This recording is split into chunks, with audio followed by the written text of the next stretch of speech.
There was a man once born not in the silence of obscurity, but in the shimmer of luxury. His story would one day shake empires, not through conquest, not through gold, but through an inner revolution that rewrote the very idea of freedom. His name was Siddhartha, born into a palace surrounded by beauty, silk, and song. His every step was cushioned, every glance met with admiration, every desire fulfilled before it could fully form. But the walls of that golden world were not built for truth. They were built for protection from pain, from aging, from death, from the raw truths of life. And yet it's often in the quietest cracks where the light begins to seep in. His father, a king whose love was as deep as his fear, orchestrated a life of perfection. If the boy never saw suffering, maybe he would never question, maybe he would remain enthroned in a perfect illusion.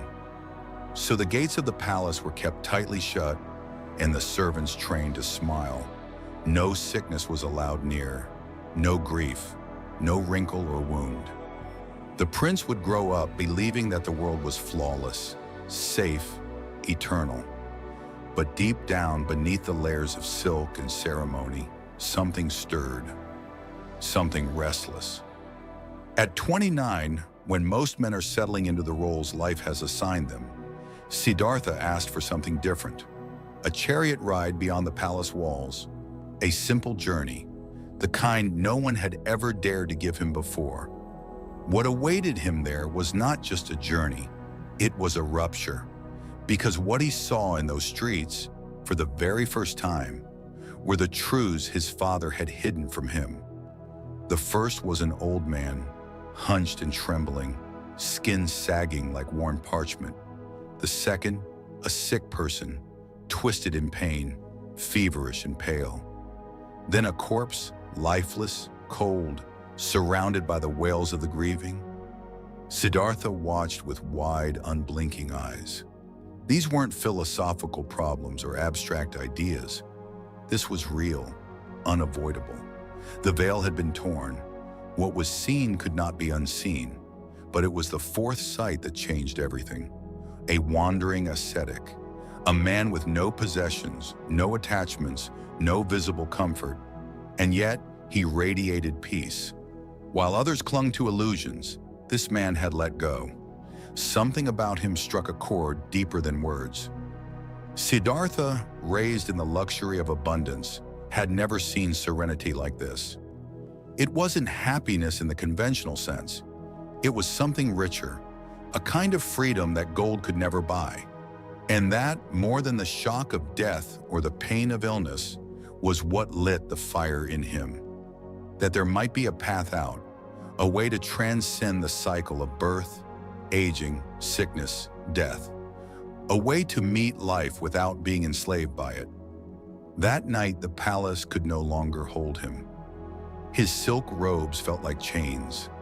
The laughter of the court sounded like echoes in a dream. He looked upon his sleeping wife and child and knew he loved them. But love, in the deepest sense, had to include truth, and the truth was calling him beyond the walls. So he slipped out. Not as a man running away, but as a man walking towards something, toward understanding, toward clarity, toward liberation. For 6 years, Siddhartha walked a path most would not survive.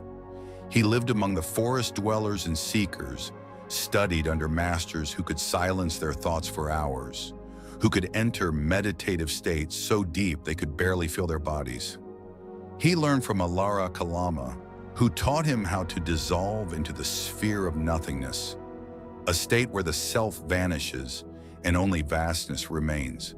It was impressive, it was powerful, but it wasn't freedom. The pain always returned, the illusion always reassembled. Then he went to Uddaka Ramaputta, who taught a meditation so subtle, so refined, it could only be described as neither perception nor non-perception. Imagine touching the edge of existence with a mind so still it forgets it exists. Siddhartha mastered that too. And yet, even in that ungraspable state, Suffering still lingered like a shadow on the edge of light. He had scaled the heights of the meditative world but found no escape, just more layers, more clouds. Disillusioned but undeterred, he left those teachers and went even further, into the realm of severe austerity, starving his body until it was little more than skin draped over bone, holding his breath until stars swam in his vision, denying every comfort, every sensation, every softness of the flesh. He became a symbol of discipline. Other ascetics gathered around him, inspired by his resolve. But inside, Siddhartha was collapsing. The deeper he drove himself into punishment, the further away liberation seemed. Then one day, while nearly faint from hunger, he collapsed beside a river. And there, barely conscious, he remembered something. Not a teaching, not a scripture, but a moment from childhood. A memory of sitting beneath a tree, watching the wind in the grass, his body relaxed, his mind alert, open. It wasn't a state of indulgence or deprivation. It was simply being, balanced, awake. That moment returned like a whisper from the depths, and with it, a realization bloomed. The answer wasn't at the extremes. It wasn't in palace luxury, nor in forest starvation. It was somewhere in between, the middle way. With that, Siddhartha accepted food for the first time in years. His fellow ascetics, shocked, thought he had fallen. They didn't see a return to strength. They saw a return to weakness. But Siddhartha was no longer seeking approval. He was seeking truth. He bathed, he ate, and with a clear mind and steady heart, he walked to a quiet grove near a tree, the Bodhi tree, and sat. Not to dabble, not to experiment, but to end it, to face everything, to break through or die trying. For 49 days he sat in stillness, not without struggle. Mara came, the whisperer of doubt, the tempter of mind, the voice that says, "This is too hard," or "You've gone far enough," or "You're not worthy." Mara threw desire, fear, pride, illusions. But Siddhartha didn't fight back. He watched, he saw, he stayed. And on the final morning, as the star of dawn broke the horizon, something inside him broke too. Not in pain, but in freedom. The illusion of separateness shattered. The identity he had clung to, prince, seeker, ascetic, fell away like old skin. What remained was vast, still, awake. He was no longer Siddhartha. He was Buddha, the awakened one. But awakening wasn't an ending. It was a beginning, a birth into a new way of being. He didn't run to the mountaintop or hide in silence. He walked back into the world to teach, to share, to offer the path, not as dogma, but as invitation, the Four Noble Truths, the Eightfold Path, the Middle Way, simplicity, presence, compassion, a way out of suffering that didn't require belief, only willingness. And people listened, not just because of what he said, but because of how he was, still, clear, radiant without effort. He lived and taught for 45 years, never claiming divinity, never building monuments, just walking, speaking, resting, offering. A man who had gone beyond need, beyond fear, beyond illusion, and who saw the same potential in everyone he met. That's where we'll begin. The sun was just beginning to rise over the quiet hills of Lumbini, its golden rays gently brushing the earth awake. Birds chirped as if announcing something sacred, and the air carried a stillness that felt almost divine. It was on such a morning, somewhere between the 5th and 6th century BCE, that a child was born who would forever change the course of human thought and understanding. His name was Siddhartha Gautama, and although he came into the world wrapped in royal comfort, his destiny would lead him far beyond the walls of his father's opulent palace. His father, King Suddhodana, ruled the Shakya clan and had grand plans for his son's future. From the moment Siddhartha cried his first cry, the king swore that the boy would never know sorrow, never glimpse pain, never even brush against the edges of mortality. This was a prince who would know only comfort, joy, and beauty. The royal astrologers had predicted a strange duality. Either Siddhartha would become a great king, a ruler of empires, or he would abandon it all to become a spiritual teacher unlike any the world had seen. Siddhartha clung desperately to the first possibility, designing a life so gilded that suffering would never touch his son's soul. Inside the palace walls, Siddhartha lived in a wonderland. The gardens bloomed year-round. Music, laughter, and stories filled the halls. If illness arose in the kingdom, it was kept far from his sight. If anyone aged, they were ushered away. Death, that inevitable specter, was scrubbed from existence. Servants, dancers, philosophers, everybody played their part in maintaining the illusion, and for many years it worked. The young prince grew into a handsome, thoughtful man, marrying a beautiful woman named Yasodhara and becoming a father to a bright-eyed boy named Rahula. But beneath all the luxury, questions began to stir. There was a longing in Siddhartha's heart that the gardens couldn't answer, a whisper that echoed louder with each passing year. At the age of 29, with curiosity burning like a flame inside him, he convinced his charioteer to take him beyond the palace gates. It was on these trips that the walls around his mind began to crumble. On the first journey, he saw an old man, stooped, trembling, time having carved its story into his flesh. Siddhartha had never imagined such a state could exist. He turned to his charioteer, asking what could cause a body to weaken like that. Age, came the reply, something no one escapes. The prince was shaken. On the next trip, he encountered a man stricken with disease, his face pale and eyes wild with pain. Again, Siddhartha asked, "What has happened to him?" And again the truth came. Sickness afflicts us all. Then came the third sight, a corpse, still and silent on a funeral pyre, surrounded by mourners and smoke. Death. The final, irreversible stop on this journey called life. For a man who had never seen so much as a wilted flower, the revelation was earth-shattering. But on the fourth trip, Siddhartha witnessed something entirely different. A wandering monk, serene and composed, dressed in simple robes and carrying no belongings, walked past him. There was a calm in his step, a peace that radiated from within. Siddhartha asked, "Who is he?" The answer struck like lightning. This man had renounced the world in search of something higher, something unshakable. That was the turning point. The illusion shattered completely. The palace, once his sanctuary, now felt like a prison. Siddhartha couldn't unsee the truths he had discovered. How could he return to his life of indulgence, knowing that age, illness, and death waited for all, regardless of wealth or power? One moonlit night, while his wife and son slept peacefully, he made the most difficult decision of his life. Leaving behind the comfort, the status, and the love of his family, Siddhartha quietly slipped away. His heart ached with the weight of his choice, but something deeper pulled him forward. The call to find an end to suffering. He cut his hair, changed his clothes, and began a journey that would span 6 long years. A journey that would take him to the edges of human endurance. He studied under great spiritual masters, learning powerful meditative techniques. The first teacher, Alara Kalama, showed him how to reach a profound state known as the sphere of nothingness.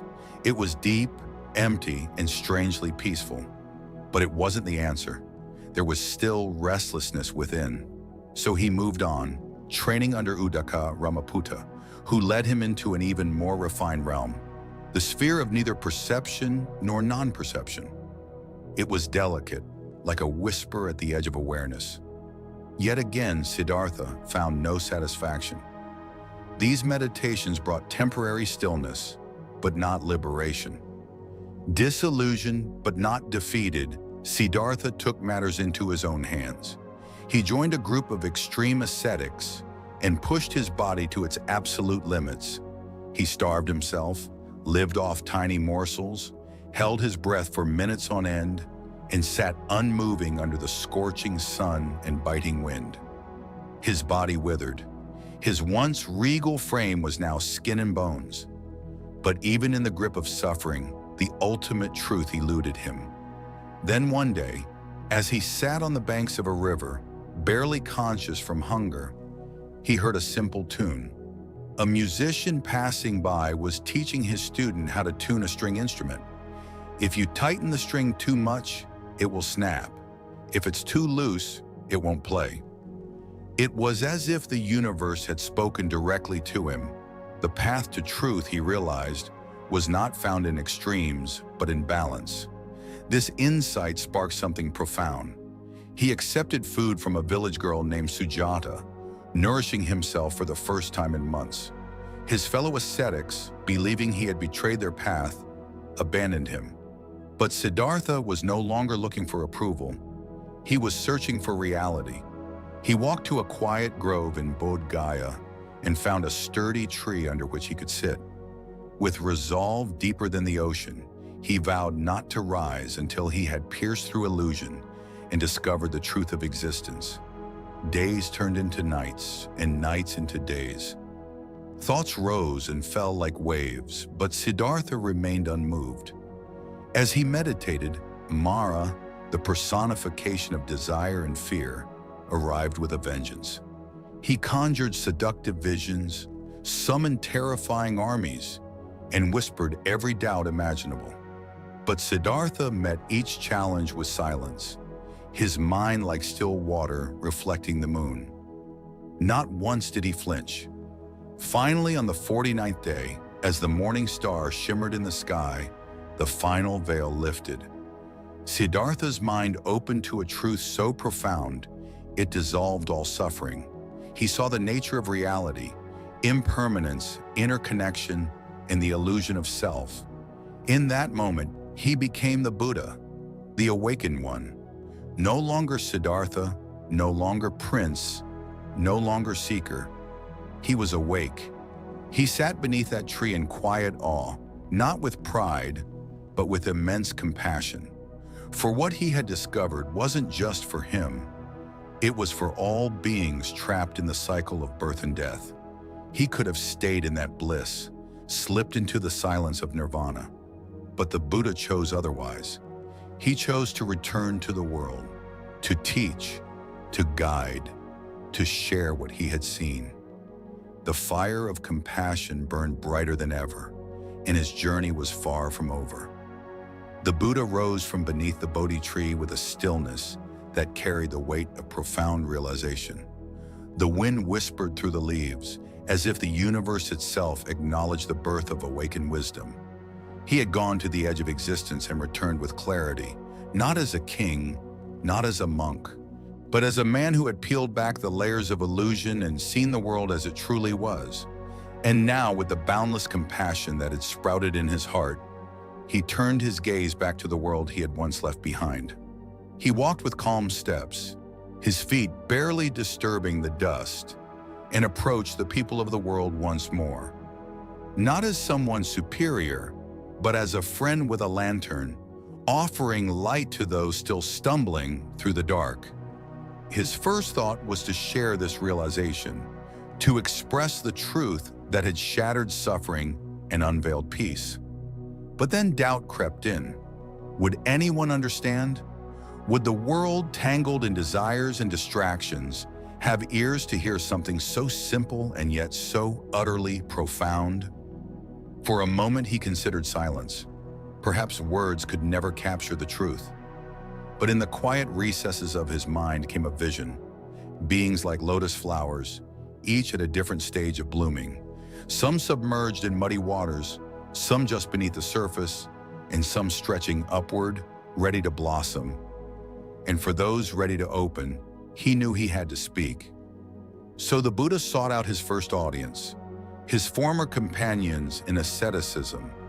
They had scorned him when he accepted food, turned their backs on him when he chose the middle path.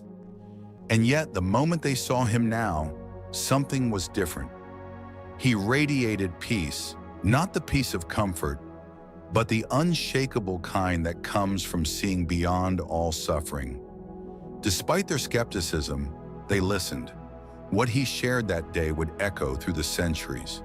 The Four Noble Truths.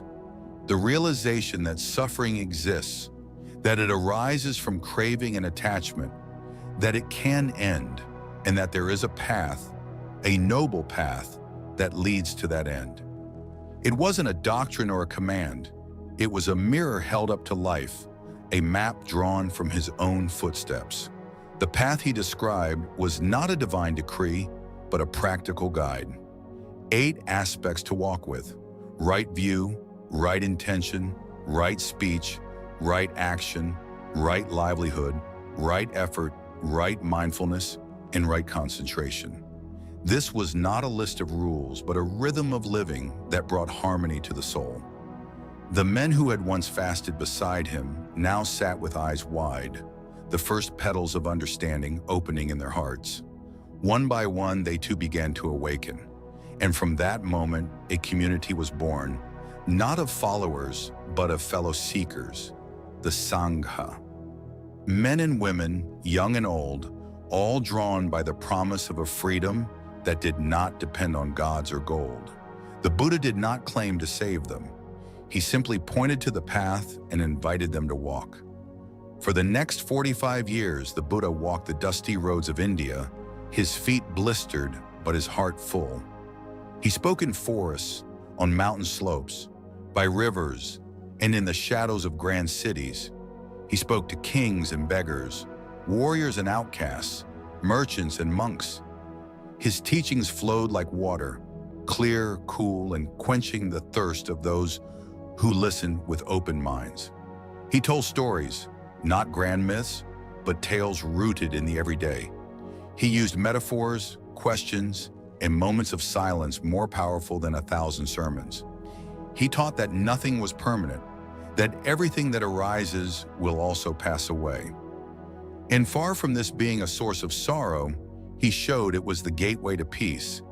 If nothing lasts forever, then clinging is futile. If pain is not eternal, then hope is always near.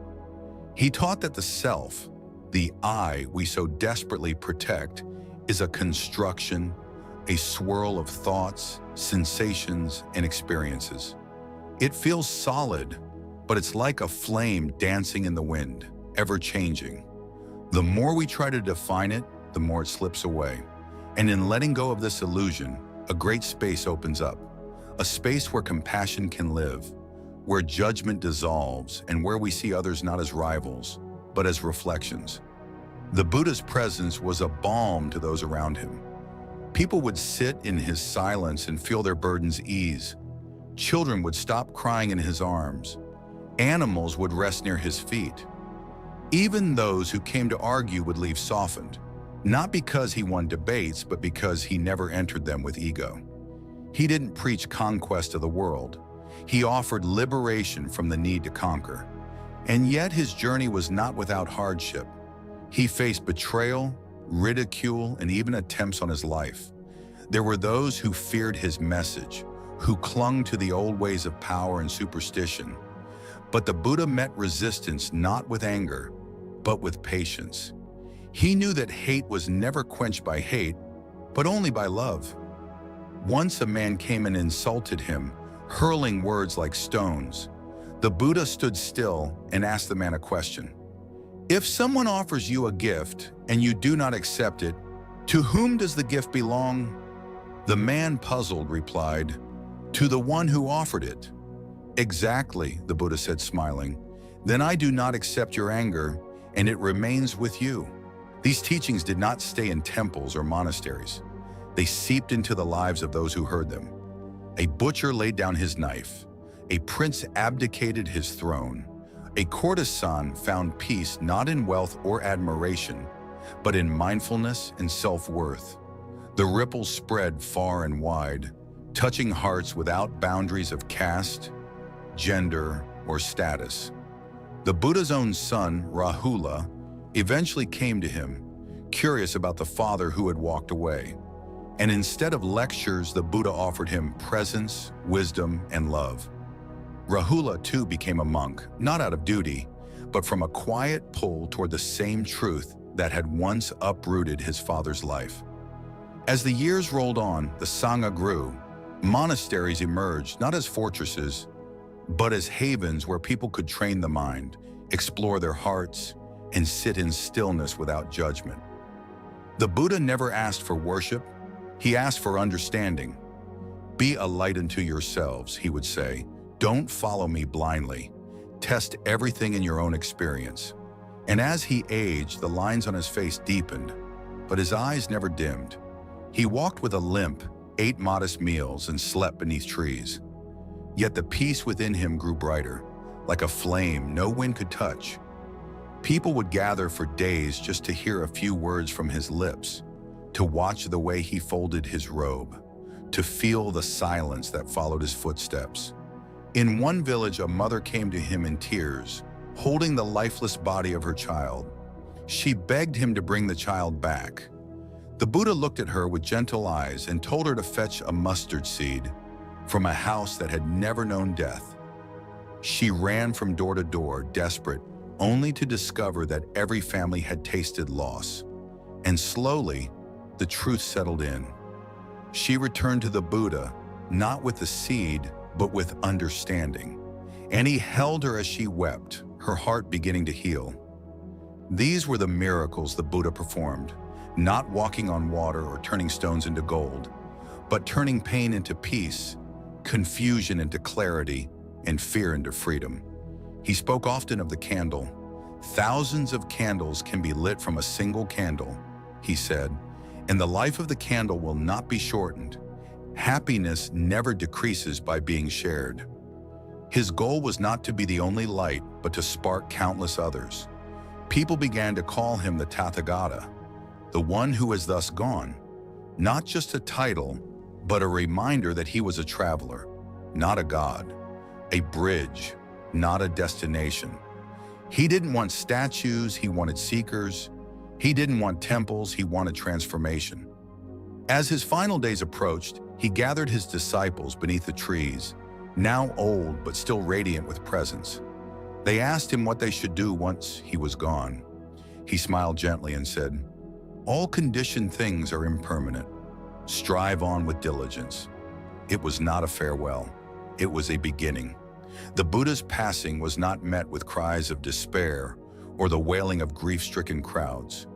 Instead, there was a vast and profound stillness that fell upon those who had gathered beneath a canopy of trees. The air was heavy with reverence, not sorrow. For those who truly understood his teachings, death was not an end. It was simply another unfolding of the great, ever-changing dance of existence. The Buddha's body, frail and aged, may have been stilled, but his presence lingered, alive in the silence, in the breath of his disciples, in the wisdom that had taken root in their hearts.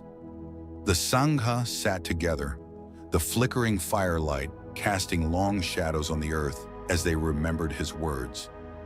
He had told them not to cling, not to worship his form or fossilize his teachings into lifeless dogma. He urged them to look within, to use his insights as a guide rather than a chain. And that night, as stars blinked into the sky one by one, a quiet determination settled over the community. They would continue the path, not in mourning, but in mindful living. The wheel of Dharma would keep turning, and turn it did. The teachings spread like wildflowers, carried by those who had walked beside the Buddha and those who had only glimpsed him from afar. They spoke not just of philosophy or ritual, but of transformation. They told stories, real, grounded stories of people who had been changed, softened, awakened. These teachings crossed rivers and mountains, finding their way into the hands and hearts of all kinds of people. And slowly, the seed that had sprouted under the Bodhi tree grew into a forest. In the centuries that followed, the wisdom that began with one man under a tree would evolve into different schools, different languages, different cultures. Yet at the core, the essence remained the same. Suffering exists, but so does a way out. It's not a promise of paradise or reward. It's an invitation to see clearly, to live fully, to meet each moment with awareness and compassion. And still, after all these years, the image of that prince turned monk continues to ripple through. But why does it still resonate?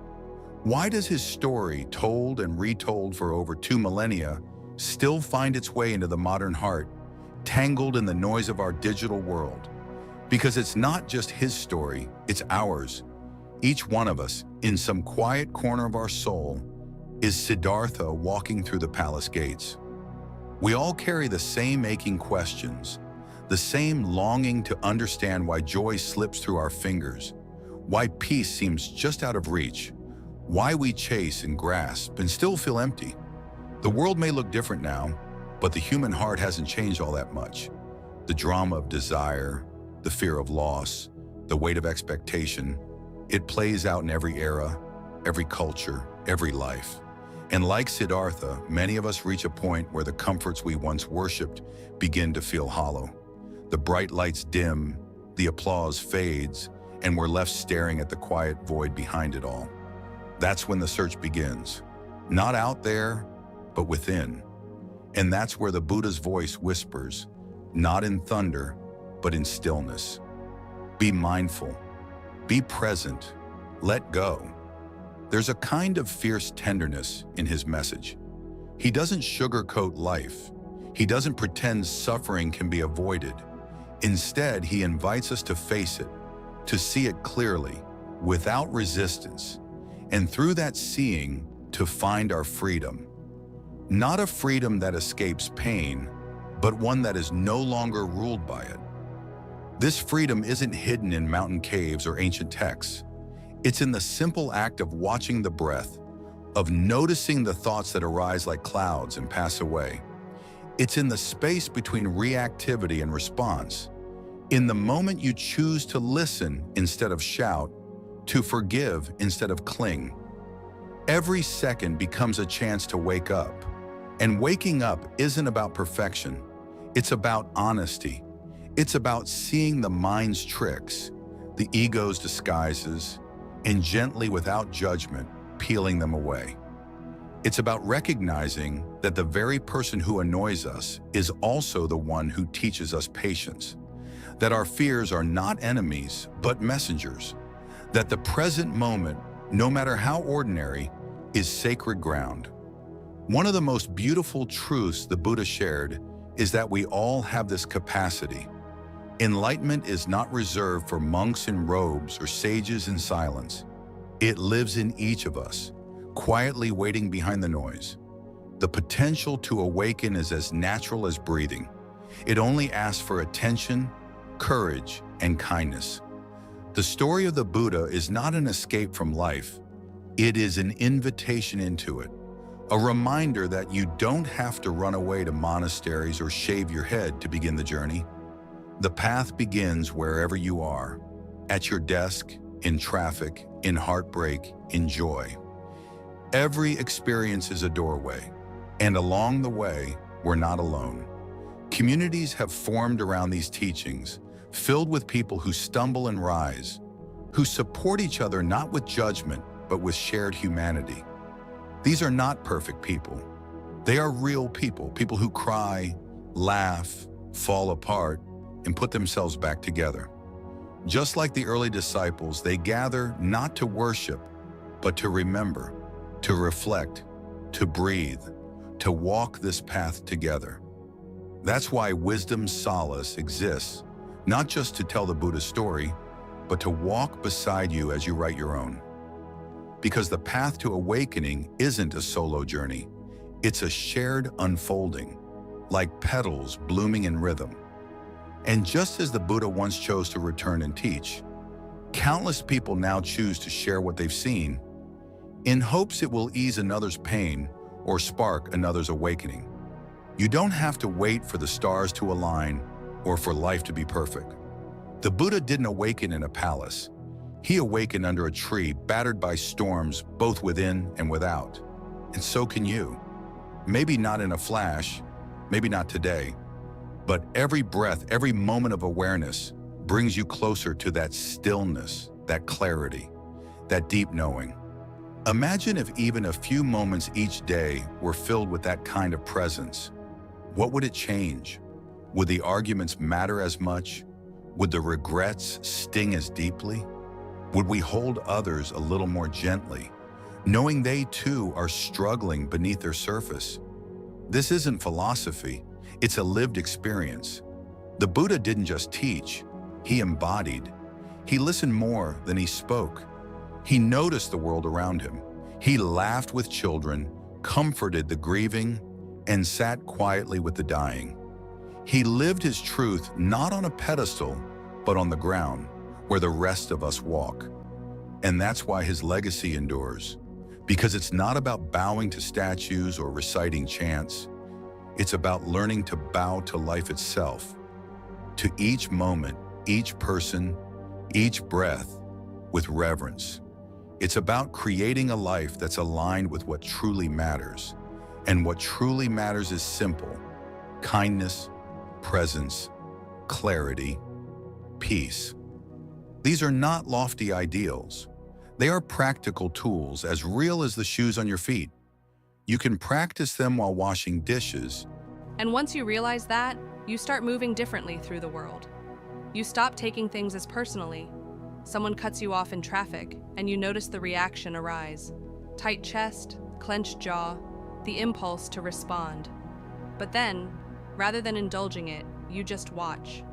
And in the watching, something magical happens. It passes. Not because you forced it away, but because you didn't grab hold of it. You didn't make it yours. You didn't feed it with more story. And in that small moment of letting go, a door opens. A door into a completely different way of living. One that's not reactive, but responsive. One that doesn't need to fix the world in order to be at peace. And the beauty is, you don't need to go on a pilgrimage or live in a cave to find this. You can find it in your kitchen, washing a plate. You can find it in the sound of your child breathing as they sleep. You can find it in the ache of your back after a long day. Because presence doesn't require silence or perfect conditions. It only requires attention. It only asks you to show up fully for what is already here. And when you do, life begins to reveal its own rhythm. You stop living in resistance. You stop arguing with reality. And instead, you begin to cooperate with what's true. It's not that pain disappears. It's that your relationship to pain becomes intimate, even compassionate. You stop running. You stop negotiating. You stop needing the pain to go away before you can feel whole. And in that moment, when you lean into what hurts without needing it to change, you taste a kind of freedom that no external success can ever offer. A freedom born not of escape, but of intimacy. A freedom that lives not in avoiding discomfort, but in being unshakably present with it. And when you start living from that space, you begin to notice something remarkable. The pain changes. Not because you forced it, but because you finally let it speak. We are conditioned to mute our inner world, to stay busy, to stay productive, to stay numb. But your emotions aren't enemies. They are messengers. Every wave of sadness, every flicker of anger, every pulse of joy, it all has something to show you. Something to teach you about where you've been holding on, about what you've been avoiding, about the places inside you that still believe you're not enough. But you don't get those lessons by analyzing them from a distance. You get them by feeling, by surrendering your control, your expectations, your ideas about how life should unfold. You get them by being nakedly present, moment by moment, breath by breath, without turning away. And when you stop turning away, life becomes incredibly real. Not always easy, not always pretty, but undeniably real. You start to see the sacredness in the most unexpected places, in the cracks of a wall, in the trembling hands of an old man, in the way the wind carries a leaf across the sidewalk. The world stops being something you pass through blindly. It becomes something you participate in with reverence, with care, with the kind of attention that changes everything, even if nothing has changed. People start to notice too. not because you're doing anything flashy, but because your presence carries a different weight. You're no longer caught up in needing to prove anything. You're not rushing to be understood. You're not afraid of being misunderstood. You're just here, fully. And that kind of presence is magnetic. It doesn't demand attention. It creates space. It doesn't seek to be loved. It allows others to feel safe enough to be themselves. It's not about being perfect. It's about being real. Real in a way that feels like a deep breath in a world of shallow distractions. And slowly, your relationships shift. You stop needing to be right all the time. You stop needing others to change for you to be okay. You start loving from a place that doesn't grasp, doesn't cling, doesn't trap. It's not romantic love or conditional love or the love that comes with a list of rules. It's spacious, it's fierce in its honesty, but soft in its delivery. It knows how to walk away without closing the heart. It knows how to stay without losing itself. It knows how to listen, not just to words, but to silence, to energy, to what's really being said beneath the surface. That kind of love isn't found in a fairy tale.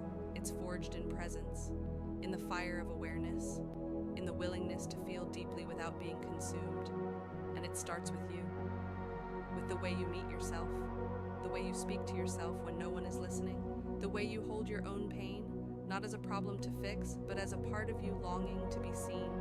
When you stop abandoning yourself, when you start turning toward your own wounds with care, with curiosity, with patience, you begin to heal in ways that ripple outward, even when you're not trying.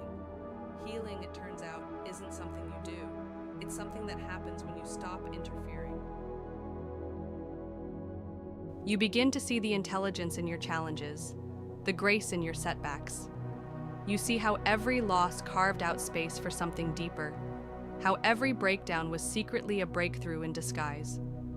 Not because the pain didn't matter, but because it mattered so much that it had to break you open.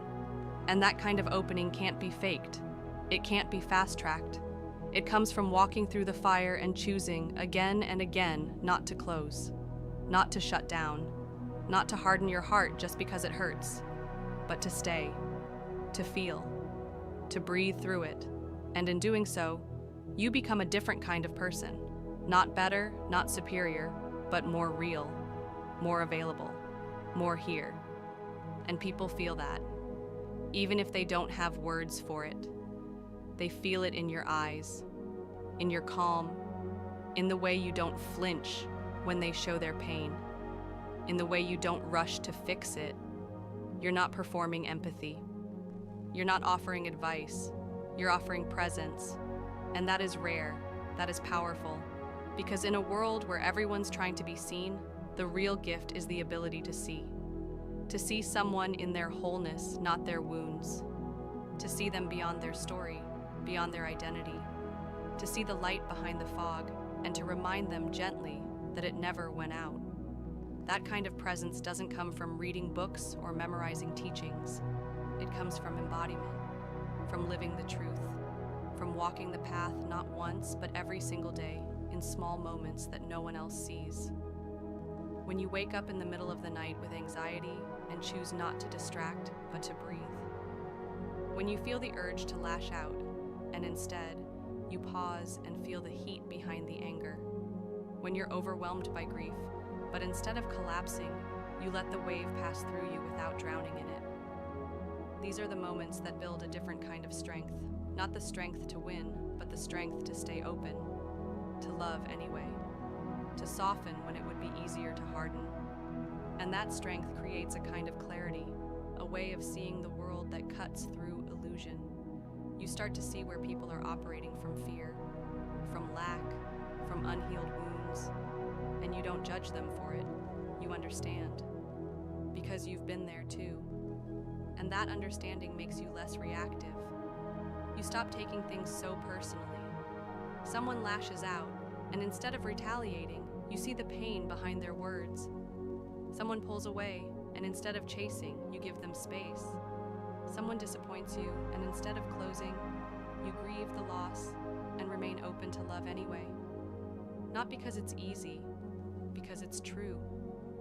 And the more you live from that truth, the more life begins to meet you there. You find that you're drawn to different people. You care about different things.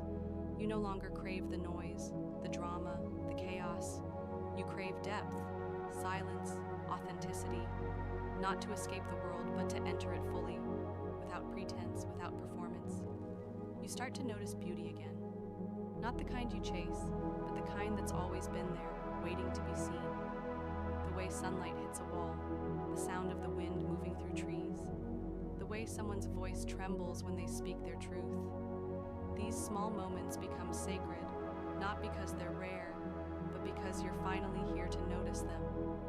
And that's the real miracle of awakening. Not that everything changes, but that you change the way you see. You change the way you listen. You change the way you show up. And the world reflects that, not as a reward, but as a response.